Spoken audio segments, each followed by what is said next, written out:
సంస్కృతులను చూసి మనము ఐడెంటిఫై అవ్వకూడదు. ఈ రోజుకు కూడా మెథడిస్ట్ సంఘాలలో పెద్ద పెద్ద నాయకులు కూడా బొట్టు పెట్టుకుంటారు.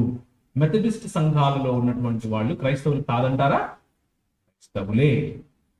కానీ మన మనసులో ఉన్నటువంటి వైఖరి ఆ బొట్టు పట్ల ఏంటి అన్నదే ఇంపార్టెంట్. మందిరంలో స్త్రీలు కుర్చీలో కూర్చోవచ్చా? ఏమ్మా, కుర్చీలు అరిగిపోతాయా? మనుషులు అరిగిపోతారా?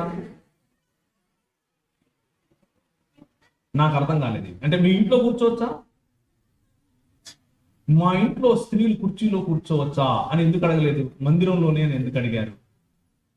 ఎందుకు అనంటే మన మనసులో ఒక ఆలోచన ఉంది. ఏంటంటే స్త్రీలు పురుషుల కంటే తక్కువ, స్త్రీలు పురుషుల కంటే నిమ్న స్వభావంలో ఉన్నారు, తక్కువ స్థితిలో ఉన్నారు. వారు వాక్యం చెప్పకూడదు, వారు ప్రార్థనలు చేయకూడదు, వారు నాయకత్వం ఇవ్వకూడదు, వారు కుర్చీలో కూర్చుంటే నాతో సమానంగా కూర్చుంటావు నువ్వు, సొత్తని కథ అని అనుకుంటాడు ఒక ఆయన.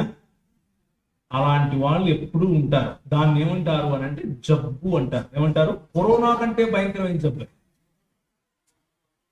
అలాంటి వాళ్ళను పట్టించుకోకండి, దర్జాగా కూర్చోండి.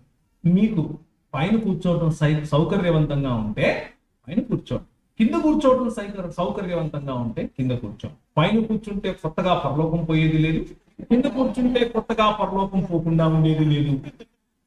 ఎక్కడ కూర్చున్నారు అన్నది ప్రాముఖ్యత కాదు. మీ మనసులో, మీ హృదయంలో దేవునికి ఇచ్చే గౌరవం ఉందా లేదా అన్నదే ప్రాముఖ్యమైనటువంటి అంశం.